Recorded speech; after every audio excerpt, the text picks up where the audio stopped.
Litre का और 680 litre का दोनों पेट्रोल के टैंकर्स हैं, दोनों की मैक्सिमम कैपेसिटी गिवन है। Okay, find the maximum capacity of a container which can measure the petrol of each tanker in the exact number of times.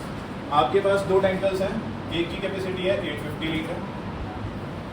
Phone के लिए बार बार क्यों टोकना पड़ता है, इस चीज़ का ध्यान रखा करो।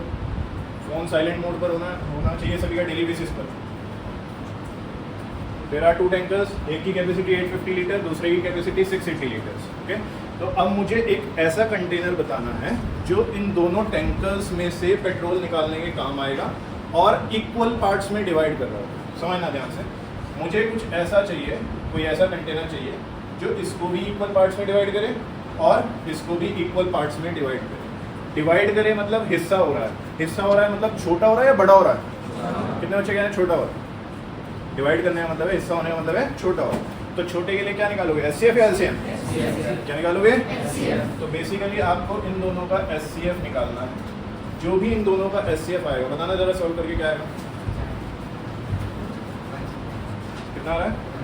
170। एचसीएफ और एलसीएम निकालना बेसिक सभी को आता है, बस मैं आपको ये बता रहा हूँ कि किस क्वेश्चन में एचसीएफ निकलेगा और किस क्वेश्चन में एलसीएम निकलेगा, वो सब हम डिस्कस करने वाले हैं।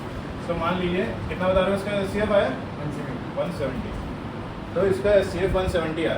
तो एक ऐसा कंटेनर 170 लीटर वाला हमें बनाना है जिसमें से जिसको हम इसके लिए भी यूज़ कर सकते हैं और इसके लिए भी यूज़ कर सकते हैं। वो इस कंटेनर के भी काम आएगा और इस कंटेनर के भी काम आएगा। अगर मैं 850 लीटर वाले के लिए यूज़ कर रहा हूँ 170 वाले को, तो 850 वाले में से कितनी बार निकाल सकता हूँ, बताओ डिवाइड करके कितना आता है? कितना आ रहा है? 5। तो 850 170 से डिवाइड हो जाएगा कितनी बार? 5 बार।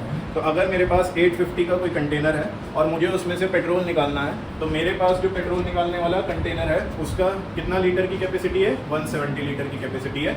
जब मैं ये 170 लीटर का कैपेसिटी वाला 850 लीटर में डालूंगा और बार बार पेट्रोल निकालूंगा उसमें से, तो कितनी बार निकाल पाऊंगा? 5 टाइम्स। कितनी बार निकाल पाऊंगा? अब यही 170 लीटर वाला जो मेरे पास कंटेनर है, जो छोटा मग्गा टाइप है, उसको मैं यूज़ करूँगा 680 वाले में से निकालने के लिए। तो जब मैं 680 वाले को डिवाइड करूँगा 170 से, तो कितना आएगा? तो कितनी बारी में निकल जाएगा? 4 टाइम्स। कितनी बारी में निकल जाएगा? 4 टाइम्स। मुझे एक ऐसा नंबर चाहिए था, एक ऐसा कोई वहाँ पर नंबर चाहिए था जो इसको भी इक्वल पार्ट्स में डिवाइड करे और इसको भी इक्वल पार्ट्स में डिवाइड करे। आपके पास दो बड़े बड़े कंटेनर्स हैं, एक 850 लीटर और एक 680 लीटर्स का। आपको एक ऐसा मग्गा टाइप कुछ बनाना है, मग टाइप कुछ बनाना है, जो एक ऐसा कंटेनर बनाना है जिसको आप दोनों के लिए यूज़ कर सको, दोनों को इक्वल पार्ट्स में डिवाइड कर पाओ। कितने पार्ट्स में? Equal parts. पार्ट्स में डिवाइड करने का मतलब है हिस्सा करना, हिस्सा करने का मतलब है छोटा करना, और छोटे के लिए क्या आता है? बताओ किस किस को समझ आ रही है? क्लियर हो रहा है? तो लिखो इसकी statement, the container to measure the petrol of each tanker in the exact number of times is the SCF of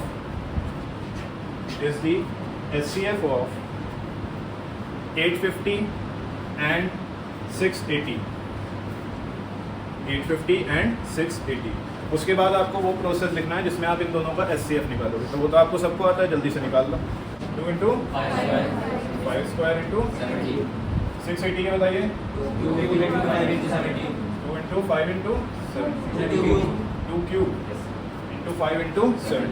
prime factorization करना आता है ना सभी को, उसी के बेसिस पर हम इनके फैक्टर्स लिखते हैं। जो चीज़ जितनी बार रिपीट हो रही होती है उसकी पावर को, उसको पावर की फॉर्म में लिख देते हैं।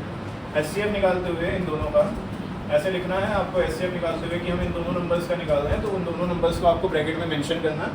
और एचसीएफ को मेजर करते टाइम, एचसीएफ को निकालते टाइम आप क्या करते हैं, आप जो कॉमन आ रहा है उसकी छोटी पावर लेते हैं। तो 2 की पावर 1, जो कॉमन नंबर है उसकी छोटी वाली पावर लेनी है। 5 भी कॉमन आ रहा है, 5 की छोटी पावर 1 है। 17 कॉमन आ रहा है, दोनों में ही पावर 1 है, तो 17 की पावर 1। जब आप इसको मल्टीप्लाई करेंगे और सॉल्व करेंगे तो आपके पास कितना आएगा? 170।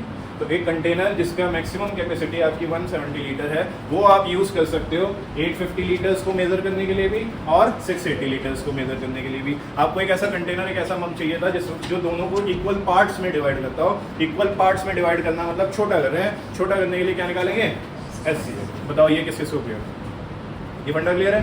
ये जो मैंने आपको बताया ना कि पार्ट्स में डिवाइड करना है, इक्वल पार्ट्स में, इसको याद रखना। अभी आगे और भी क्वेश्चंस में ये बार बार यूज होगा। नेक्स्ट क्वेश्चन फोकस करो, इसमें सबसे ज़्यादा दिक्कत रहती है बच्चों को। Length breadth and height of a room this. कोई भी रूम है आपके पास क्यूबॉइड शेप का होता है, उसकी लेंथ ब्रेथ और हाइट आपको गिवन है, मीटर और सेंटीमीटर में गिवन है, आपको एक यूनिट में रखना है उसको। तो लेट्स सपोज मैं उन सबको सेंटीमीटर में रख रहा हूँ, तो 8 मीटर 50 सेंटीमीटर को जब मैं सेंटीमीटर में कन्वर्ट करूँगा तो वो बन जाएगा 850 सेंटीमीटर। इसी तरह से ब्रेथ कितनी बनेगी बच्चों? 625 centimetre. What about height? 475 centimetre. अभी सिर्फ समझते जाना, नोट मत करना, सारा फोकस समझने पर होना चाहिए। नोट करने के लिए अलग से टाइम दे दूंगा बार बार। Find the length of the longest rod that can measure the dimensions of the room exactly. आपको एक ऐसी रोड बतानी है और उसकी लेंथ बतानी है जो तीनों डायमेंशंस को मेजर कर सके। जो तीनों डायमेंशंस को क्या कर सके? डायमेंशंस मतलब लेंथ, ब्रेथ और हाइट। मुझे एक रोड की लेंथ बतानी है जो सबसे लंबी रोड है, जो लेंथ को भी प्रॉपर तरीके से मैनेज करे, ब्रेथ को भी प्रॉपर तरीके से मेजर करे और हाइट को भी प्रॉपर तरीके से मेजर करे। ये एक रूम है ना, ये इसकी क्या हो गई? लेंथ। ये क्या हो गई इसकी? ब्रेथ। ये क्या हो गई इसकी? तो मुझे एक ऐसी रोड चाहिए, एक ऐसा कुछ मेजर करने के लिए इंस्ट्रूमेंट चाहिए जो लेंथ को भी इक्वल पार्ट्स में डिवाइड करे, ब्रेथ को भी इक्वल पार्ट्स में डिवाइड करे और हाइट को भी इक्वल पार्ट्स में डिवाइड करे। इक्वल पार्ट्स में डिवाइड करे मतलब छोटा या बड़ा? छोटे की बात हो रही है, पार्ट्स हो रहे हैं, हिस्से हो रहे हैं। तो पार्ट्स और हिस्से होने की वजह से हम क्या निकालेंगे? एचसीएफ या एलसीएम? कौन कौन कह रहा है एचसीएफ? इस केस में क्या निकलेगा फिर? एचसीएफ। क्या निकलेगा? तो हम इन तीनों का क्या निकालने वाले हैं? तो अपने पास लिखो लाइन, आंसर में पहले लाइन लिखनी है, इसमें स्टेटमेंट्स ना लिखने के मार्क्स बढ़ जाते हैं आप लोगों के। सबसे पहले इसमें लाइन लिखो, यही वाली जो क्वेश्चन में है, the length of the longest rod that can measure the dimension of the room exactly is the HCF of this and this. पहले तो क्वेश्चन वाली लाइन कॉपी करो as it is, the length of the longest rod that can measure the dimension of the room exactly. उसके आगे लिखना is the HCF of this and this. This and this का मतलब वो numbers लिखने हैं, 850 625 475। लिखिए लाइन। उसके बाद ये कॉपी कर लो एज इट इज, लेंथ ये है, ब्रेथ ये है, हाइट ये है, सेंटीमीटर। उसके बाद तीनों का एचसीएफ निकालो और बताओ कितना आ रहा है। बताइए जरा कितना है एचसीएफ? 25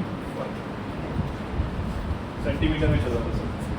तो 25 सेंटीमीटर की अगर मैं एक रोड दे लूँ तो वो मेरी लेंथ को भी मेज़र कर देगी, ब्रेथ को भी मेज़र कर देगी और हाइट को भी मेज़र कर देगी।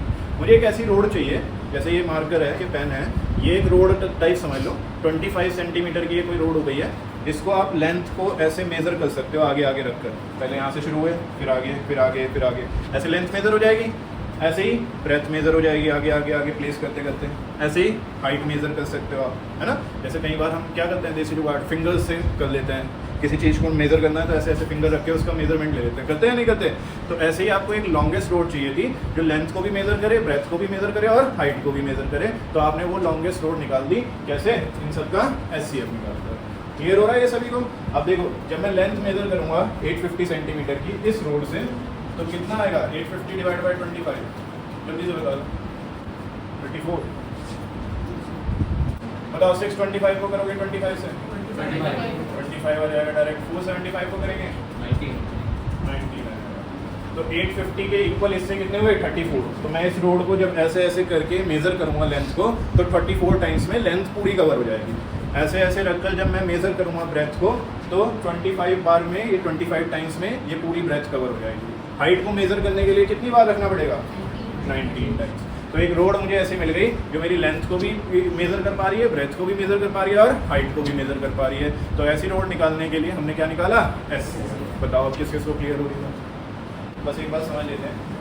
3 अलार्म क्लॉक्स हैं जो कितने कितने इंटरवल पर बजती हैं? 4, 12 और 20। ओके। अगर उन्होंने एक साथ शुरू किया, उन सबको हमने एक साथ शुरू किया, तो कितने टाइम में वो दोबारा से एक साथ बजेंगे? टुगेदर लिखा है ना, एक साथ बजेंगे। अब ये बात हो रही है आगे की, फ्यूचर की। टाइम पीछे तो जाता नहीं है, टाइम पास में थोड़ा ना जाता है, टाइम किस में जाता है? आगे, फ्यूचर में जाता है। तो फ्यूचर में जो आंसर आएगा वो बड़ा आएगा। इनको सॉल्व करके जो आप आंसर निकालने वाले हो, इनके आगे वाला आंसर आएगा, है ना। इनके आगे वाला आंसर आएगा। तो आगे वाला आंसर मतलब बड़े वाला आंसर आएगा। बड़े वाला आंसर मतलब एलसीएम या एचसीएफ? बड़े वाला आंसर मतलब एलसीएम। तो देखो, एक क्लॉक है वो हर 4 मिनट बाद बजती है, दूसरी क्लॉक है वो हर 12 मिनट बाद बजती है, तीसरी क्लॉक है वो हर 20 मिनट बाद बजती है। मुझे कोई एक ऐसा टाइम बताना है जिसमें तीनों क्लॉक एक साथ बजे। मुझे कोई ऐसा मल्टीपल चाहिए, कोई ऐसा नंबर चाहिए जो तीनों से डिवाइड होता हो, 4 से भी, 12 से भी और 20 से भी। तो वो नंबर आगे की तरफ मिलेगा, आगे की तरफ मिलेगा मतलब बड़ा नंबर मिलेगा, बड़ा नंबर मिलेगा तो मतलब LCM निकालना है। क्या निकालना है? LCM। तो लिखो अपने पास line, the time in which they will ring together again is the LCM of this and this, 4, 12 and 20। ये लाइन लिखने के बाद तीनों का LCM निकालिए। कितना आ रहा है? 60। तो इन तीनों का LCM कितना आ गया? 60। दैट मीन्स 60 मिनट्स बाद ये आपस में दोबारा से मीट करेंगे, दोबारा से एक साथ रिंग करेंगे। ओके, पहले यहाँ तक करो, फिर इसे दोबारा एक बार डिस्कस कर लेते हैं क्या कह रहा था क्वेश्चन और आंसर कैसे उस चीज़ को जस्टिफाई करें। हो गया सभी का? Now put your pens down and focus on learning. जो बता रहा हूँ उसको ध्यान से समझना। आपकी एक घड़ी है जो हर 4 मिनट बाद बजती है, तो वो पक्की बात है बजेगी हर 4 मिनट बाद। तो वो 4 मिनट बाद बजेगी, फिर अगली बार 8 मिनट पर बजेगी, फिर अगली बार 12 पर, फिर 16, then 20, ऐसे वो बजती रहेगी हर 4-4 मिनट के बाद। अगर मेरे पास सिर्फ ये 2 घड़ी होती जो एक 4 मिनट के बाद बज रही है और एक 12 मिनट्स के बाद हो रही है, तो क्या होता? 4 मिनट्स वाली जो है वो एक बार बजती, फिर दूसरी बार बजती, फिर तीसरी बार कितने मिनट्स बाद बजती? वो 12 मिनट्स बाद। कितनी बार? 12 मिनट्स बाद। तो तब मेरा LCM दोनों का कितना आता? 12। तो मेरा आंसर भी कितना आ जाता? 12। लेकिन फिलहाल मेरे पास 3 घड़ी है, 4, 12 और 20। एक 4 मिनट बाद बजती है, एक 12 मिनट बाद बजती है और एक 20 मिनट्स बाद बजती है। तो मुझे कोई एक ऐसा नंबर चाहिए, कोई एक बड़ा सा नंबर ऐसा चाहिए जो तीनों से कटता हो, जो तीनों के टेबल में आता हो, 4 के में भी आता हो, 12 के में भी आता हो और 20 के में भी आता हो। ऑब्वियसली बात है कि वो मुझे नंबर आगे की तरफ बड़ा नंबर मिलेगा और बड़ा नंबर निकालने के लिए हम क्या निकालते हैं? अब बताओ किस किस को क्लियर होगा? SCF और LCM निकालने के क्वेश्चन में आपको उसकी लैंग्वेज समझना बहुत ज़्यादा ज़रूरी है। ये समझना ज़्यादा ज़रूरी है कि वो आगे की बात कर रहा है या पीछे की। अगर वो इक्वल पार्ट्स में डिवाइड करने की बात कर रहा है, छोटे लेवल पे बात कर रहा है तो SCF निकलेगा, और अगर वो आगे बड़ा नंबर चाह रहा है तो क्या निकलेगा ज़्यादातर केसेस में? LCM। चलो next question. In a school there are 2 sections of class 10, section A, section B। Section A में 48 स्टूडेंट्स आते हैं और सेक्शन B में 60 स्टूडेंट्स हैं। Determine the least number of books. वैसे भी उसने यहाँ पर साफ साफ लिख दिया लीस्ट नंबर ऑफ बुक्स, तो लीस्ट कॉमन मल्टीपल ही निकालना है। फिर भी अगर वो ना लिखता ये लीस्ट वर्ड, तो हम कैसे जज करेंगे इसको, वो समझने की कोशिश करते हैं, थोड़ी सी कॉमन सेंस लगाएंगे। आपके पास 2 सेक्शंस के बच्चे हैं, एक सेक्शन में 48 बच्चे हैं, एक सेक्शन में 60 स्टूडेंट्स हैं। ओके, अब एज अ लाइब्रेरियन मैं वहाँ पर हूँ, मान लीजिए मेरे पास 48 स्टूडेंट्स आते हैं, तो मैं 48 स्टूडेंट्स को बुक्स प्रोवाइड करूँगा। अगर मैं सबको एक एक बुक दे रहा हूँ तो मुझे कितनी बुक चाहिए? कितनी बुक चाहिए? अगर मैं सबको 2-2 बुक दे रहा हूँ तो मुझे कितनी बुक चाहिए? 48 का डबल हो जाएगा, कितनी चाहिए? 96। अगर मैं सबको 3 बुक्स दे रहा हूँ तो मुझे कितनी बुक्स चाहिए? उसका ट्रिपल हो जाएगा 48 का। तो मतलब जो मुझे बुक्स का नंबर चाहिए वो कहीं ना कहीं मल्टीपल की फॉर्म में आ रहा है। किस फॉर्म में आ रहा है? किसकी फॉर्म में आ रहा है? 48 1 48, 48 2 96, 48 3 कितना होता है? 144। तो 48 का मल्टीपल हो रहा है। अब वो सेक्शन चला गया, दूसरा सेक्शन आ गया। दूसरे सेक्शन में कितने स्टूडेंट्स हैं? 60 स्टूडेंट्स हैं। इनको भी बुक देनी है ना? इसमें भी अगर मैं बुक्स बांटूंगा तो एक बांट रहा हूँ तो 60 चाहिए, 2 बांट रहा हूँ तो 120 चाहिए, 3 बांट रहा हूँ तो 180 चाहिए, 4 बांट रहा हूँ तो 240 चाहिए। तो मुझे 60 का भी क्या चाहिए? मल्टीपल। अब मेरे को दोनों सेक्शंस में बुक बांटनी है। दोनों सेक्शन में क्या बांटनी है? बुक इक्वली बांटनी है। तो इसका मतलब मुझे दोनों सेक्शंस में एक ऐसा मल्टीपल चाहिए जो इसमें भी इक्वली बुक बढ़े हैं और इसमें भी इक्वली बुक्स बढ़े हैं, है ना? मुझे इतने नंबर ऑफ बुक्स अपने पास एज ए लाइब्रेरियन रखनी पड़ेगी जो मैं इस सेक्शन के सारे बच्चों को दे सकूं और इस सेक्शन के भी सारे बच्चों को दे सकूं, ताकि सबके पास इक्वली बुक आ जाए। तो मैं इन दोनों का क्या निकालूंगा? मल्टीपल। और मुझे कैसा मल्टीपल निकालना है? Least common multiple. एक ऐसा नंबर जो दोनों को डिवाइड करे, जिससे सेक्शन ए का भी भला हो जाए और सेक्शन बी का भी भला हो जाए। तो इन दोनों का क्या निकलेगा? LCM। क्या निकलेगा? LCM। तो पहले तो यही लाइन लिखो, the least number of books required for the library of the school. ये पूरी लाइन आएगी बच्चों एंड तक। पहले लाइन कॉपी करो, उसके आगे लिखना is the LCM of 48 and 60। यहाँ पर मैं बुक्स को कम नहीं कर सकता, चीज़ें कम नहीं कर सकता। अगर कम कर रहा होता तो SCF निकालता, है ना। यहाँ पर मुझे बुक्स चाहिए, 48 तो चाहिए, 60 तो चाहिए, और एक एक बुक थोड़ी ना दूंगा सबको, 4-4 5-5 बुक्स चाहिए होती है। तो मुझे इनका आगे वाला नंबर चाहिए। आगे वाले नंबर के लिए क्या निकालते हैं? LCM। तो बच्चों LCM आ चुका है 240। अब मान लीजिए कि आपके पास सेक्शन A के स्टूडेंट्स आ रहे हैं। किसके आ रहे हैं? सेक्शन A के। और आपके पास बुक्स कितनी है? 240। आपको सेक्शन A में वो पार्ट देनी है। तो 240 डिवाइड बाय 48, कितनी बुक्स आएगी हर एक केस में? 5 बुक्स। कितनी बुक्स आएंगी? 5। ऐसे ही अगर मुझे सेक्शन B में बांटनी है तो कितनी बुक्स आएंगी? 4 बुक्स आएंगी। ओके, समझ आ रही है बात? चलो, क्लास 10th में 104 स्टूडेंट्स हैं इन टोटल। क्लास 9th में 96 स्टूडेंट्स हैं इन टोटल। उनका कोई हाउस एग्जामिनेशन हो रहा है। हाउस एग्जामिनेशन मतलब जो इंटरनल एग्जाम्स होते हैं, जैसे आपके पीरियोडिक्स होते हैं, है ना। तो जो आपके हाउस एग्जामिनेशन हो रहे हैं उसमें स्टूडेंट्स को आपको पैरेलल रोज में बैठाना है। इस तरह से बैठाना है कि no adjacent rows are of same class, मतलब कोई भी रोज सेम क्लास की नहीं होनी चाहिए। दैट मीन्स अगर पहले 9th के बच्चे बैठ रहे हैं एक रो में, डैश हमें नहीं बताते कितने बच्चे बैठ रहे हैं एक रो में 9th के, तो नेक्स्ट रो किसकी होनी चाहिए? 10th। गर्ल्स की साइड से किसी की आवाज़ बार बार आ रही है, दोबारा नहीं आनी चाहिए बस। नेक्स्ट रो किसकी होनी चाहिए? 10th की। फिर नेक्स्ट रो किसकी होनी चाहिए? 9th। फिर नेक्स्ट रो किसकी होनी चाहिए? 10th। इस तरह से आपको रो वाइज स्टूडेंट्स को बैठाना है। पहली रो में 9th के, फिर दूसरी रो में 10th के, फिर तीसरी रो में 9th के, फिर चौथी रो में 10th के। तो ऐसे कितनी रोज बनेगी और कितने कॉलम्स में कितने बच्चे आएंगे वो सब हमें इस क्वेश्चन में बताना है। तो पहले तो ये समझो 104 और 96 टोटल आपके पास इतने बच्चे हैं, है ना। अब आपको बच्चों को रो में बैठाना है। आप बच्चों को बांट रहे हो या बढ़ा रहे हो?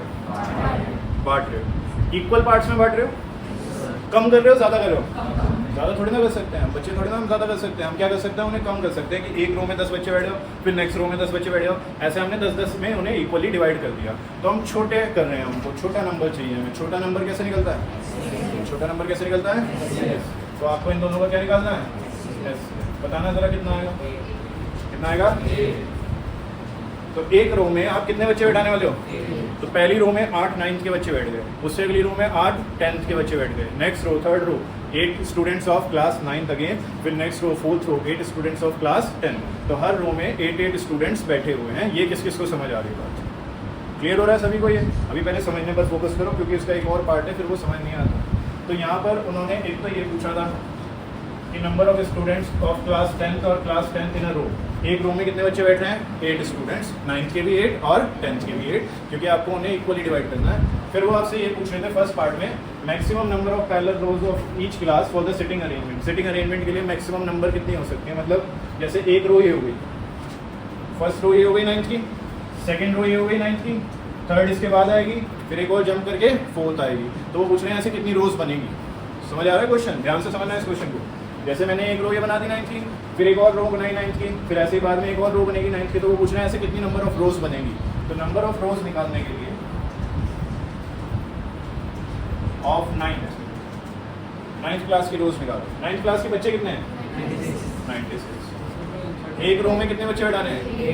तो 96 को 8 से डिवाइड कर दो, कितना रहेगा? कोई दिक्कत इसमें? कार्तिक कुंडी सर आप भी प्लीज़ यहाँ पर समझ लीजिए। फिर आपको नंबर ऑफ रोज निकालने हैं क्लास 10th की। क्लास 10th के बच्चे कितने हैं? 104। कितने बिठाने हैं एक रो में? तो कितने में उठेगी रोज?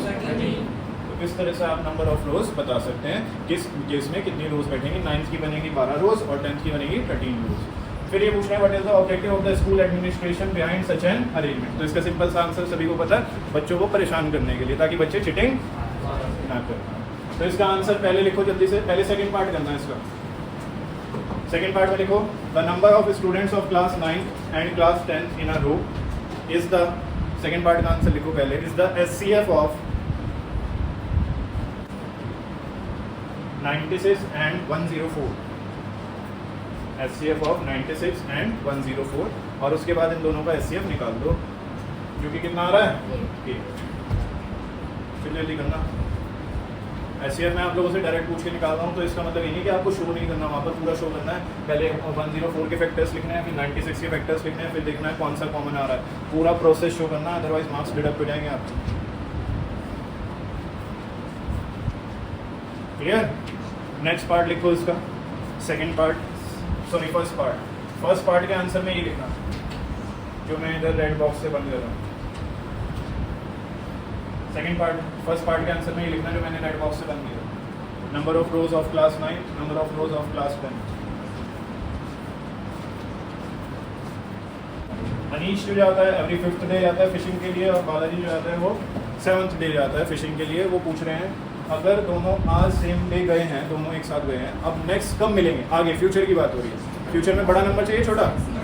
बड़ा नंबर चाहिए, 5 का भी मल्टीपल होना चाहिए और 7 का भी। तो LCM या SCF? तो बस सीधा LCM निकालो, लाइन लिख लेना, वही जो आप हर बार लिख रहे हो क्वेश्चन में से। Number of days they will go fishing on the same day again will be LCM of 5 and 7। बहुत आसान है, 5 और 7 का LCM 35। इसके बाद कुछ क्वेश्चंस केस स्टडी के क्वेश्चंस हैं जो कि इस चैप्टर से आ सकते हैं, पूछे जा सकते हैं। तो ये केस स्टडी का पैराग्राफ है। एक पैराग्राफ में फिलहाल ऐसा कुछ नहीं दिया जो मेरे क्वेश्चन में यूज़ होने वाला है, वो जो दिया है वो सब यहाँ दिया है। तो इतने पार्ट को कॉपी करो जल्दी से। चलो देखो जरा ध्यान से। On 71th republic day parade captain RS Meel is planning for parade for following two groups. अब बात मत करना, सिर्फ समझने पर फोकस करना। फर्स्ट ग्रुप जो कि आर्मी ट्रूप्स का रहने वाला है, जिसमें 624 मेंबर्स चलेंगे और एक आर्मी बैंड रहेगा फ्रंट में 32 मेंबर्स का। ओके। दूसरा सेकंड ग्रुप CRPF ट्रूप्स का रहने वाला है, जिसमें 468 सोल्जर्स चलेंगे। कितने मेंबर्स ऑफ बाइकर्स के साथ? 228 मेंबर्स ऑफ बाइकर्स के साथ चलने वाले हैं। इनको दोनों ग्रुप को सेम नंबर ऑफ कॉलम्स में मार्च करना है। तो बताओ maximum number of columns in which the army troop can march. मेरे पास आर्मी ट्रूप्स में 624 मेंबर्स हैं और कितने मेंबर्स हैं? 32 मेंबर्स। 624 मेंबर्स हैं और 32 मेंबर्स हैं। ये 32 मेंबर्स आगे आगे चलेंगे, उनके पीछे 624 चलेंगे। अब बताओ कैसे करें? 32 चला दें और फिर 624 एक साथ चला दें एक ही लाइन में, या अलग अलग रोज में चलाएं? तो उनको इक्वली डिवाइड करके चलाएं, इक्वल पार्ट्स में डिवाइड करके चलाएं कि भाई 10 पहली रो में चलेंगे, 10 उससे अगली रो में, 10 उससे अगली रो में। तो छोटा नंबर निकालना, बड़ा? कौन कौन कह रहा है छोटा नंबर निकालना? अगर छोटा नंबर निकालना है तो SCF या LCM? तो इन दोनों का क्या निकलेगा? जल्दी से बता दो कितना आ रहा है। फर्स्ट पार्ट का आंसर लैंग्वेज अब खुद से बना लेना, मैं आपको सब क्वेश्चंस में बता चुका हूँ, क्वेश्चन से ही कॉपी करनी पड़ती है। फिर जल्दी से ये देख लो SCF क्या निकलता है। कितना है बच्चों SCF? 16। तो देखो ये जो 32 मेन मेंबर्स हैं जो फ्रंट पर खड़े होने वाले हैं, ये तो 16 की लाइन में 2 खड़े हो जाएंगे, 2 रोज में खड़े हो जाएंगे। बाकी 624 मेंबर्स जो बचे हैं वो भी कितने की लाइन बनाएंगे? 16 मेंबर्स की लाइन बनाएंगे। और अगर आपसे क्वेश्चन में पूछ लिया जाता कितनी नंबर ऑफ लाइंस बनेगी, तो डिवाइड कर देते 624 को 16 से। अगर वो आपसे पूछे बताओ 32 वाले की कितनी लाइंस बनेंगी, कैसे बताया? डिवाइड करके 32 डिवाइड बाय 16 2 लाइंस। ऐसे ही अगर पूछे 624 मेंबर्स की कितनी लाइन बनेगी, तो 624 डिवाइड बाय 16 हो जाएगा। ये कोई दिक्कत इसमें? नेक्स्ट पार्ट देखते हैं इसका। What is the maximum number of columns in which the CRPF troop can march? अब CRPF वाले मेंबर्स कितने थे बताना जरा, नंबर कितना था? 468। और वो बाइक मेंबर्स के साथ चलने वाले हैं, तो बाइकर्स कितने हैं बताओ? 228। एक साथ ग्रुप में तो नहीं चलेंगे, इनको क्या कैसे डिवाइड करना पड़ेगा? रोज में, कॉलम्स में, एक प्रॉपर मैनेजमेंट में डिवाइड करना पड़ेगा, इक्वल पार्ट्स में डिवाइड करना पड़ेगा। तो इनका भी क्या निकलेगा? क्या निकलेगा? बता दो इनका भी SCF कितना आ रहा है?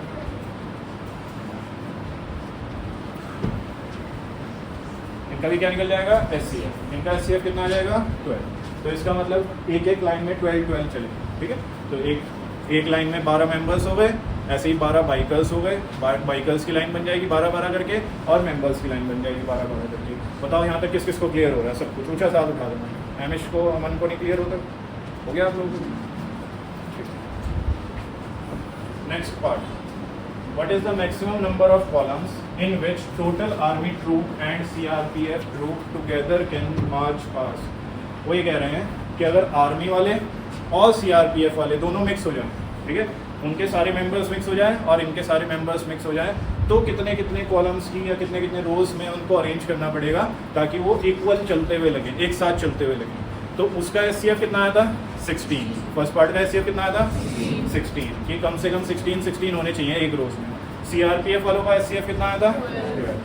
अब मुझे कुछ ऐसा करना है जिसमें ये दोनों चल सके इक्वल पार्ट्स में, यानी कि दोनों को इक्वल पार्ट्स में डिवाइड करना है। तो दोनों का जो SCF आया था, एक का 16 और एक का 12, उसका भी क्या निकाल दो SCF, उसका SCF आ जाएगा 16 और 12 का SCF क्या आ जाएगा 4।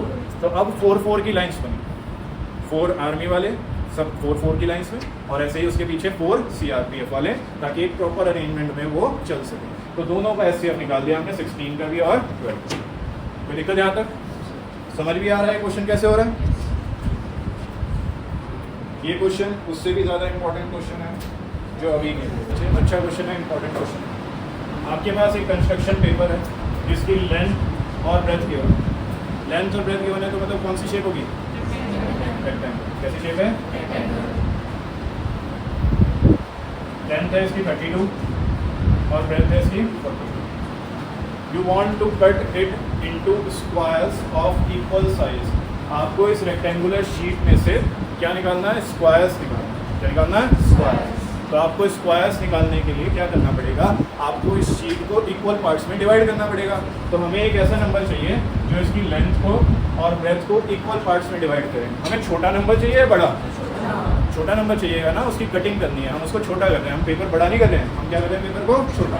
तो पेपर को छोटा करने का मतलब है हमें उसके ऐसे छोटे इक्वल पार्ट्स करने हैं जो लेंथ को और ब्रेथ को इक्वल पार्ट्स में डिवाइड करता हो, राइट? तो हमें क्या चाहिए? कौन कौन कह रहा है SCF चाहिए? सभी को क्लियर हो रहा है, पहचान में आ रहा है कि SCF निकालना है? छोटा करना है ना, उसको बड़ा करना होता है, बड़े की कोई बात होती है तो LCM निकालते हैं जनरली। छोटा करना है किसी चीज़ को इक्वल पार्ट्स में तो क्या निकालेंगे? SCF। तो पूछ रहे हैं क्या डायमेंशंस होगी लार्जेस्ट पॉसिबल स्क्वायर की। तो लार्जेस्ट पॉसिबल स्क्वायर एक ऐसा कट करना है जो इसकी ब्रेथ लेंथ को भी इक्वल पार्ट में डिवाइड करता हो और ब्रेथ को भी इक्वल पार्ट में डिवाइड करता हो। डेट मीन्स हमें 32 और 48 का क्या निकालना है? जो कि कितना आ जाएगा? कितना आ जाएगा SCF?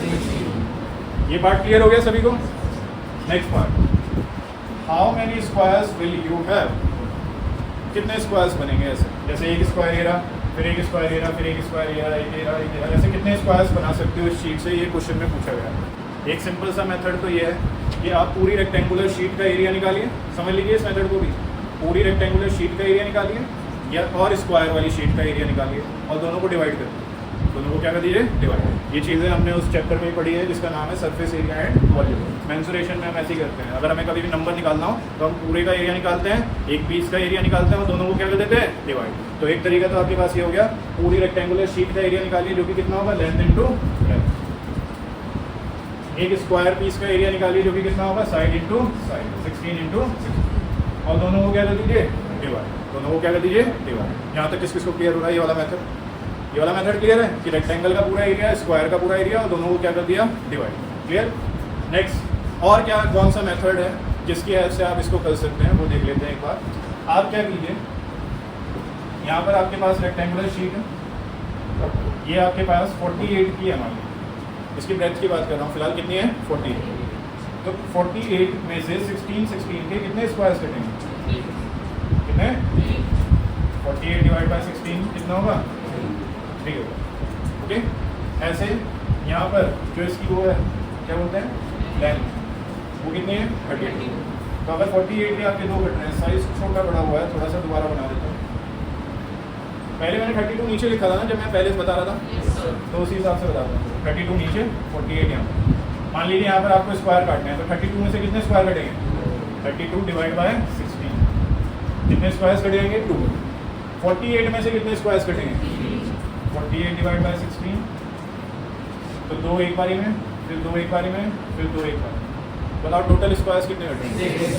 1 2 3 4 5 6। तो आप ऐसे भी बता सकते हो टोटल नंबर ऑफ स्क्वायर्स कि 32 वाली साइड से 2 स्क्वायर कट रहे हैं, 48 वाली साइड से 3 कट रहे हैं, तो 3 2 जा कितना होता है? 6। ऐसे भी बता सकते हो। नहीं तो नॉर्मल तरीका आपके पास है ही, पूरे रेक्टेंगल का एरिया डिवाइड बाय स्क्वायर का एरिया, जैसे भी आपको ठीक लगे लिख लो, लेकिन इसको नहीं तो घर जाकर भूल जाओ, जल्दी से अपनी लैंग्वेज में लिख लो।